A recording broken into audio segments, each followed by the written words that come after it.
Berbicara mengenai penemuan-penemuan misterius di dunia arkeologi, Sigiriya mungkin menjadi salah satu yang paling membuat penasaran.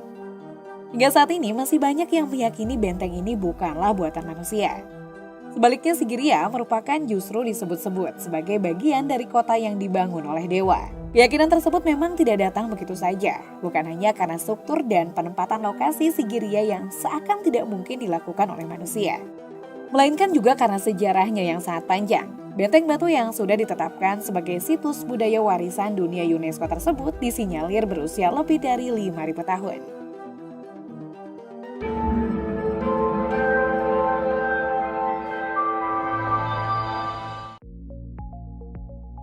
Ditemukan pada abad ke-19, hingga saat ini masih banyak misteri yang belum terungkap mengenai Sigiriya.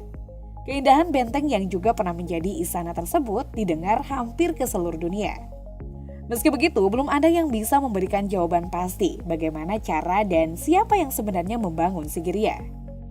Misteri Sigiriya semakin membuat penasaran bila mengulik lebih jauh mengenai tatanan dan desain arsitekturnya. Mulai dari formasi batu-batuan yang membentuk benteng nan kokoh, lukisan dinding yang spektakuler, sampai sistem pengairan yang bukan hanya berjalan di dalam Sigiriya saja, melainkan juga daerah sekitarnya. Semua misteri yang belum terungkap mengenai Sigiriya tersebut kembali melahirkan dua tanda tanya terbesar. Benarkah Sigiriya dibangun oleh dewa? Bila bukan, bagaimana manusia zaman dulu membangun Sigiriya? Sigiriya atau Batu Singa merupakan salah satu dari 7 situs budaya warisan dunia UNESCO yang berada di distrik Matale, Sri Lanka. Sampai saat ini belum bisa dipastikan berapa umur benteng batu yang menjadi tujuan wisata populer tersebut. Meskipun beberapa peneliti mempercayai Sigiriya sudah berusia kurang lebih 5.000 tahun. Tepatnya Sigiriya dibangun di tahun 477 hingga 495 pada masa pemerintahan Raja Kasapa I. Namun sebagian besar arkeolog lain mempercayai Sigiriya sudah dibangun jauh sebelum itu. Salah satunya setelah ditemukannya batu-batuan yang dipercaya sudah ada sejak zaman prasejarah. Proses penemuan dan eksplorasi Sigiriya terbilang sangat panjang. Di tahun 1831, dalam perjalanan ke Polonnaruwa, Mayor Jonathan Forbes dari Resimen Kaki ke-78, Dataran Tinggi Angkatan Darat Inggris, menemukan puncak batu Sigiriya yang tertutup semak belukar. Namun saat itu dia tidak serta-merta berniat mengeksplorasi penemuannya. Sebaliknya penemuan itu justru lebih dulu menarik perhatian para ahli barang antik yang bertekad menemukan barang-barang peninggalan prasejarah di situs tersebut. Lama setelah itu pada tahun 1890, situs Sigiri mulai menarik perhatian arkeolog yang lantas melakukan eksplorasi dan penelitian di situs Sigiri. Penelitian pertama Sigiriya dilakukan oleh arkeolog H.C.P. Bell. Meski awalnya penelitian tersebut dilakukan dalam skala kecil, Bell akhirnya mulai meneliti dan mengeksplorasi daerah sekitar Sigiriya dengan lebih ekstensif. Proses penelitian dan penemuan Sigiriya sempat terhenti, sebelum akhirnya dilanjutkan oleh pemerintahan Sri Lanka pada tahun 1982. Pemerintahan Sri Lanka melakukan penelitian arkeologi di seluruh bagian kota Sigiriya. Saat itulah akhirnya ditemukan pahatan kepala singa dan sepasang kaki dan cakar yang mengapit pintu masuk. Sayangnya kepala singa di patung Sigiriya roboh bertahun-tahun yang lalu. Meskipun lebih dikenal sebagai benteng, berdasarkan susunan arsitektur di dalamnya, sebenarnya Sigiriya lebih banyak disebut sebagai sebuah kota. Di dalam benteng ini terdapat beberapa area yang terbagi secara asimetris dan simetris yang membentuk kesatuan geometris. Menariknya lagi, susunan kota Sigiriya masih terkait dengan alam sekitar. Di sisi barat terdapat sebuah taman yang diperkirakan dulunya digunakan oleh para bangsawan. Susunan simetris taman ini semakin indah dengan adanya air mancur. Bila menilik pemandangan sekitar yang sangat indah, taman ini diperkirakan dirancang agar memberi kesan damai pada pengunjungnya. Di sisi selatan terdapat waduk yang banyak digunakan di ibu kota Sri Lanka pada masa lalu. Waduk ini bekerja dengan cara menampung air hujan lalu mengalirkannya ke seluruh kota. Selain itu, waduk juga berfungsi sebagai cadangan air ketika musim kemarau. Secara keseluruhan, isi di dalam Sigiriya bukan hanya menunjukkan keindahan sebuah istana atau kota buatan dewa. Dana dan arsitektur Sigiriya memperlihatkan kecanggihan dan teknik yang mungkin tidak terbayangkan bagi bangsa manusia di masa lalu. Kecanggihan teknologi dan juga susunan kota Sigiriya lah yang melahirkan berbagai misteri sampai mitos-mitos. Lokasi Sigiriya yang berada di atas batu setinggi 200 meter membuat kota ini disebut-sebut sebagai buatan dewa. Sebagian besar peneliti juga meyakini Sigiriya dulunya merupakan tempat tinggal para dewa. Keyakinan tersebut bukan hanya karena teknologi maupun susunan tata kota Sigiriya yang sudah sangat modern, melainkan juga adanya lukisan dan gambar-gambar berukuran sangat besar di sekeliling batuan Sigiriya.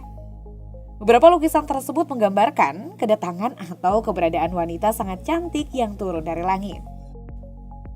Selain kepercayaan itu, Sigiriya juga disebut-sebut menjadi salah satu buatan ras manusia raksasa. Seperti temuan batuan lain yang berukuran sangat besar, Sigiriya juga diprediksi merupakan sisa-sisa keberadaan ras manusia raksasa di bumi. Pendapat lain, Sigiriya disebut sebagai ciptaan dari peradaban maju yang hilang. Misteri mengenai peradaban maju ini sejalan dengan kepercayaan masyarakat Sri Lanka bahwa Sigiriya adalah buatan Raja Kasyapa putra Datu Sena. Haus akan kekuasaan, Kasyapa merekayasa pembunuhan ayahnya demi menggulingkan ahli warisnya yang sah Monggalana. Setelah itu Kasyapa yang ketakutan akan balas dendam saudara lainnya memutuskan melarikan diri ke batu karang Sigiriya. Di atas batu karang yang menjulang tinggi itu, Kasyapa membangun sebuah benteng istana. Sayangnya era pemerintahan Kasyapa tidak bertahan lama. Pasukan Monggalana mengambil alih benteng istana dan menewaskan Kasyapa. Selain sebagai benteng, Sigiriya juga menjadi istana dan kota. Teknologi modern diperlihatkan dengan ditemukannya sistem pengairan dan hidrolik serta taman air. Para peneliti menemukan sistem hidrolik yang berada di atas permukaan dan bawah tanah. Sistem hidrolik ini memasok air ke seluruh kota dan istana. Menariknya, sistem hidrolik Sigiriya ini masih berfungsi hingga saat ini. Sistem pengairan air di Sigiriya ditemukan untuk memasok terutama di sisi kanan adalah bagian taman. Sistem pengairan ini mengalir ke taman dan menjadi sumber air untuk air mancur dan taman air.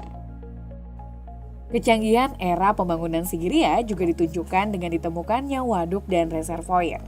Waduk yang ditemukan bekerja begitu canggih untuk menampung dan mengalirkan air hujan.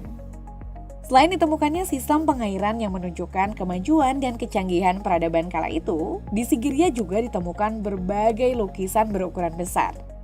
Uniknya dari penemuan ini, lukisan di sekitar Sigiriya digambarkan sebagian besar adalah wanita.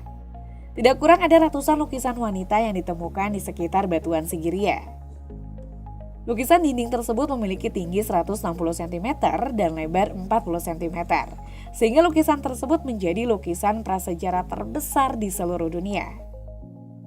Hingga saat ini sulit mengartikan makna dari masing-masing lukisan. Di banyak bagian, terlihat kurang lebih 500 lukisan wanita. Beberapa lukisan wanita tersebut digambarkan sebagai sosok sangat cantik dan turun dari langit.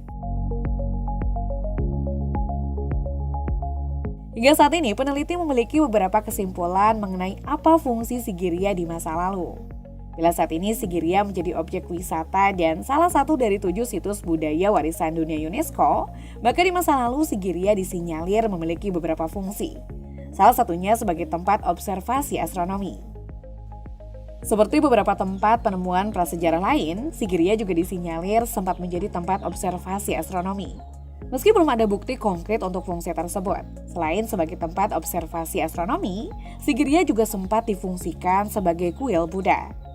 Ini diungkapkan dalam beberapa penelitian yang menyebut setelah istana Sigiriya kembali direbut, kemudian diubah menjadi kuil Buddha. Fungsi ini dibuktikan dengan ditemukannya banyak gua-gua yang digunakan oleh para biksu untuk bertapa. Bahkan Sigiriya digunakan sebagai kuil Buddha sejak abad ke-3 sebelum Masehi. Sigiriya memang sudah berkali-kali berganti fungsi sejak pertama kali dibangun. Setelah menjadi benteng dan istana, Sigiriya diubah sebagai kuil Buddha. Namun entah sejak kapan, Sigiriya tidak lagi digunakan, hingga akhirnya ditemukan di tahun 1831. Keindahan Sigiriya memang tidak perlu diragukan. Hingga saat ini, benteng tersebut masih menjadi salah satu tempat wisata yang menjadi tujuan utama di Sri Lanka. Namun selain keindahannya, Sigiriya juga memiliki berbagai misteri dan rahasia yang belum terungkap hingga saat ini.